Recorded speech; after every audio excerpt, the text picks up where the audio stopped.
నేటి నుంచి ఈ నెల 8 వరకు వైకుంఠ ద్వారం ద్వారా సర్వదర్శనం ఉంటుందన్నారు టీటీడీ అదనపు ఈవో వెంకయ్య చౌదరి. తిరుమలలో భక్తుల రద్దీ అధికంగా ఉందని, భక్తుల రద్దీకి అనుగుణంగా ఏర్పాట్లు చేసినట్లు ఆయన చెప్పారు. భక్తుల సంయమనం పాటించాలని, అధికారుల సూచనలు పాటించాలని తెలిపారు. క్యూ లైన్ గేట్లు మూసివేస్తే తిరిగి తెరిచే వరకు పీఏసీఎస్ లకు వెళ్లాలని, భక్తులు టీటీడీకి సహకరించాలని అదనపు ఈవో వెంకయ్య చౌదరి కోరారు.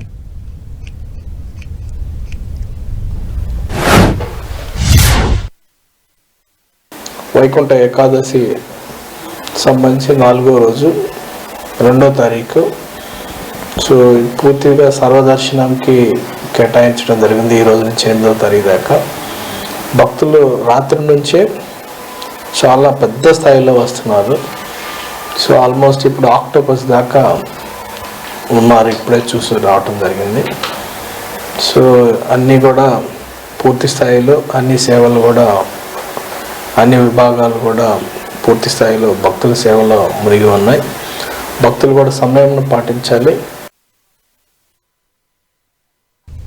తిరుమలలో తాజా పరిస్థితిపై మా ప్రతినిధి శ్రీనివాస్ పూర్తి వివరాలు అందిస్తారు. తిరుమలలో భక్తుల రద్దీ అనూహ్యంగా పెరిగింది. వైకుంఠ ద్వార దర్శనాలు 4వ రోజు భక్తుల రద్దీ విపరీతంగా పెరిగిందని చెప్పుకోవచ్చు. మనం విజువల్స్లో చూడొచ్చు. వీళ్ళందరూ కూడా శ్రీవారి మెట్టు నడక మార్గం ద్వారా తిరుమలకి చేరుకున్నారు. అయితే వీళ్ళందరూ కూడా సర్వదర్శనం క్యూ లైన్లో వెళ్ళాలని టీటీడీ సూచన చేస్తుంది. చాలా మంది గోవిందమాల ధరించిన భక్తులు ఉండడంతో వాళ్ళని ప్రత్యేకంగా క్యూ లైన్లోకి అనుమతించాలని వాళ్ళు కోరారు. అయితే టీటీడీ మాత్రం సర్వదర్శనం క్యూ లైన్లో వాళ్ళని ప్రవేశించాలని కోరుతోంది. మనం విజువల్స్లో చూడొచ్చు.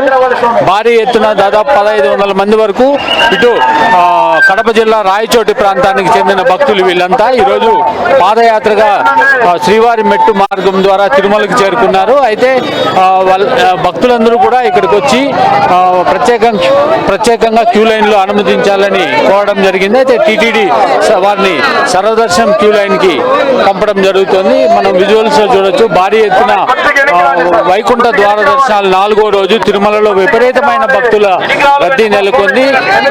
టీటీడీ అంచనా వేసిన విధంగానే భక్తుల రద్దీ విపరీతంగా పెరిగింది.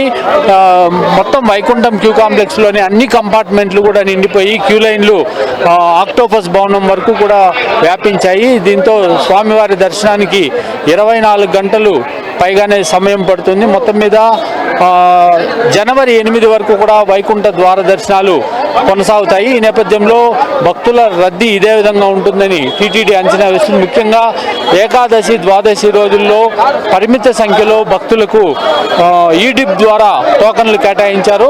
అందరికీ అవకాశం రాలేదు కాబట్టి ఈసారి అంటే ఈ 2వ తారీఖు నుంచి కూడా ఎటువంటి టోకన్లు లేకుండా టీటీడీ దర్శనానికి అనుమతిస్తామని ప్రకటించింది. దీంతో భారీ ఎత్తున భక్తులు వైకుంఠ ద్వార దర్శనాల కోసము రావడం జరిగింది.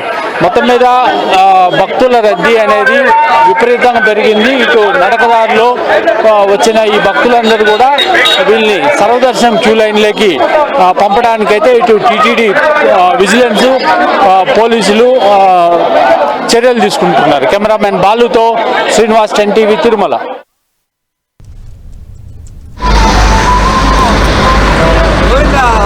Hola.